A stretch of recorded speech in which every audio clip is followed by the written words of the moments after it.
சாந்தி 3/6/2026 புதன்கிழமை.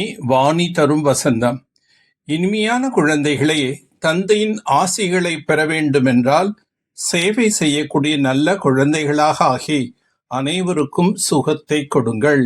யாருக்குமே துக்கத்தை கொடுக்காதீர்கள்.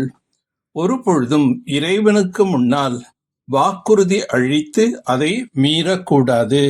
யாருக்கும் துக்கம் கொடுக்கக்கூடாது. கோபப்படுவது, தொல்லைப்படுத்துவது, இறைவனுக்கு அவப்பெயர் ஏற்படும் வகையில் அப்பேற்பட்ட நடத்தை நடப்பது அவர்கள் மிகவும் தண்டனைகள் அடைய வேண்டி வரும். எனவே அப்பேற்பட்ட எந்த செயலையும் செய்யக்கூடாது. மாயினுடைய எவ்வளோ புயல்கள் வந்தாலும் சரி, நோய்கள் அதிகமாக வந்தாலும் சரி, ஆனால் சரியது தவறுது என்பதை புத்தி மூலம் தீர்மானித்து தவறான செயல்களிலிருந்து எப்பொழுதும் தப்பித்திருங்கள். நமது பரலோகிக்க தந்தை பரம்பிதா பரமாத்மா சிவன் ஆவார். பிரம்மா அனைத்து குழந்தைகளின் அலௌகிக்க தந்தை ஆவார். பிரம்மாதான் பிரஜாபிதா பிரம்மா என்று கூறப்படுகின்றது. பிரஜாபிதா பிரம்மாவை தவிர இத்தனை குழந்தைகள் வேறு யாருக்காவது இருப்பார்களா என்ன? உங்களுக்கு பரலோகிக்க தந்தையின் ஆஸ்தி கிடைக்கின்றது என்று பிரம்மாவும் கூறுகின்றார். பேரன்கள் எப்பொழுதும் பாட்டனாரின் வாரிசாக இருப்பார்கள். அவர்களுடைய புத்தியோகம் பாட்டனாரிடம் செல்கின்றது. ஏனெனில் பாட்டனாரின் சொத்திற்கு உரிமை கிடைக்க உள்ளது. பெரியவர்களின் சொத்து மீது அவர்களுக்கு உரிமை இருக்கவே இருக்கின்றது.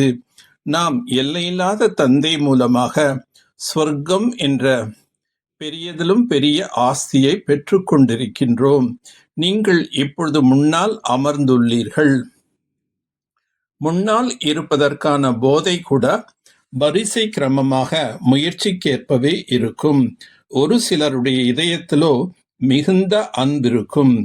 இந்த சாக்கார தாய் தந்தை மூலமாக நாம் உயர்ந்த பகவானுக்கு வாரிஸ் ஆகிறோம். எல்லையில்லாத தந்தை மிகவும் இனிமையானவர் ஆவார். அவர் நம்மை ராஜ்யத்திற்கு தகுதியுடையவர்களாக ஆக்குகிறார். மாயை முற்றிலுமே தகுதியற்றவராக ஆக்கிவிட்டது.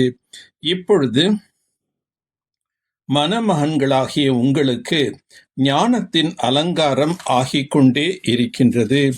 சிவ் பாபா அனைத்து ஆத்மாக்களுக்கும் நாயகனாக இருக்கின்றார்.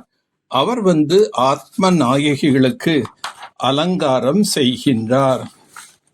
நாம் மீண்டும் தேவதையாக ஆகுவதற்குண்டான முயற்சியில் ஈடுபட்டுள்ளோம். அசுர மடியிலிருந்து மீண்டும் ஈஸ்வரிய மடியில் வந்துள்ளீர்கள். ஒரு தந்தையின் குழந்தைகள் சகோதரன் சகோதரிகளாக ஆவீர்கள். யாராவது ஒருவருடைய தீய சவகாசம் ஏற்பட்டு விடும் பொழுது தந்தையினுடையவராக ஆன பிறகு தந்தை கைவிட்டு விட்டார்கள் என்றால் மிகவும் பாவாத்மா ஆகிவிடுகிறார்கள் என்பதை மறந்து விடுகிறார்கள். எவ்வாறு யாராவது ஒருவரை கொலை செய்தார் என்றால் பாவம் ஏற்படுகின்றது. அந்த பாவம் கூட சிறியது. இங்கு யார் தந்தையினுடையவரான பிறகு கைவிட்டு விடுகிறார்கள், உறுதி எடுத்த பிறகு பிக்காரியாக ஆகிவிடுகிறார்கள் என்றால் பாவம் அதிகமாகிவிடும்.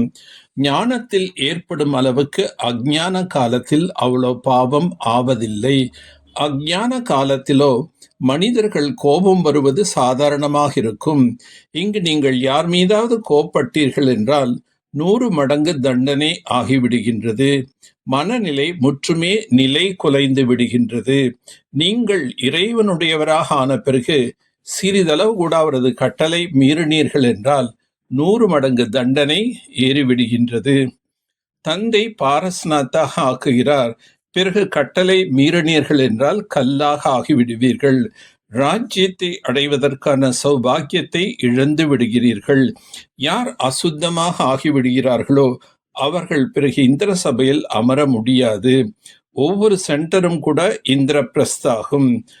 அங்கு ஞான மழை பொழிந்து கொண்டிருக்கின்றது. ஞானக்கடல் பாபா ஞான மழை பொழிகிறார். ஒரு சில ரத்தனங்கள் மிகவும் மதிப்புடையவர்களாக இருக்கிறார்கள். மிகவும் நன்றாக சேவை செய்கிறார்கள். ஒரு சிலரோ சேவைக்கு பதிலாக டிஸ்சர்வீஸ் செய்கிறார்கள். ரோஜா மலர் மற்றும் எருக்கம்பூவுக்கிடையே எவ்வளோ வித்தியாசம் உள்ளது! சொர்க்கத்தின் சுகம் மற்றும் இப்பொழுதைய சுகத்தை இரவுக்கு பகலான வித்தியாசம் உள்ளது. நான் எவ்வளவு நறுமணம் அடிக்கின்றேன் என்று பார்க்க வேண்டும். சேவை செய்யக்கூடிய குழந்தைகள் தந்தைக்கு மிகவும் பிரியமானவராக இருக்கிறார்கள். அப்பேற்பட்ட குழந்தைகளுக்கு உள்ளத்திலிருந்து இயல்பாகவே ஆசிகள் வெளிப்படுகின்றன. ஞான மார்க்கத்தில் நியமங்கள் மிகவும் கடுமையாக உள்ளன.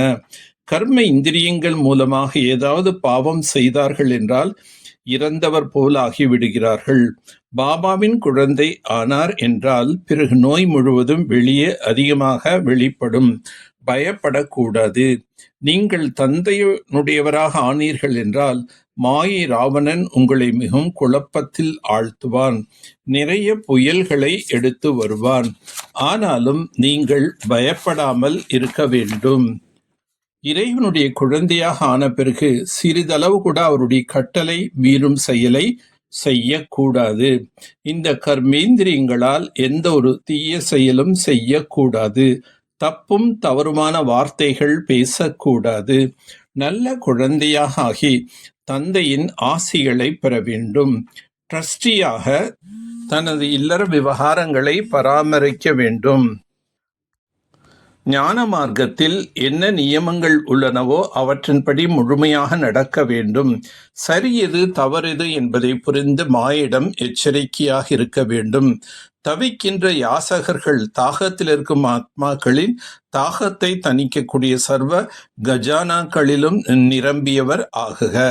எப்படி அலைகளில் ஆடுகிற அல்லது மூழ்கிவிட்ட ஆத்மா ஒரு துரும்பின் உதவியை தேடுகிறாரோ அதுபோல் துக்கத்தின் ஒரு அலையை வரவிடுங்கள். பிறகு பாருங்கள், சுகம் சாந்தி வேண்டுமென்று அநேக ஆத்மாக்கள் தவித்தபடி உங்கள் முன் வருவார்கள். அத்தகைய தாகத்தில் இருக்கும் ஆத்மாக்களின் தாகத்தை தணிப்பதற்காக நீங்கள் அத்தீந்திரிய சுகம் மற்றும் சர்வ சக்திகளால் சர்வ கஜானாக்களை நிரப்புங்கள். சர்வ கஜானாக்களும் அந்த அளவு சேமிப்பாக இருக்க வேண்டும்.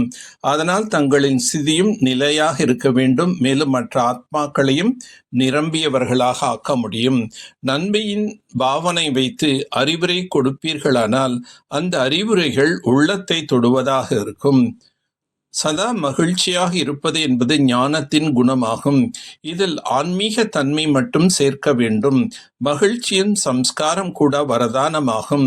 அந்த சமயத்தில் மிகுந்த சகயோகம் கொடுக்கும். யார் சுயம் சதா மகிழ்ச்சியாக இருக்கிறார்களோ அவர் எப்படிப்பட்ட மனதினராக இருந்தாலும் அவர்களை மகிழ்வித்து விடுவார்கள்.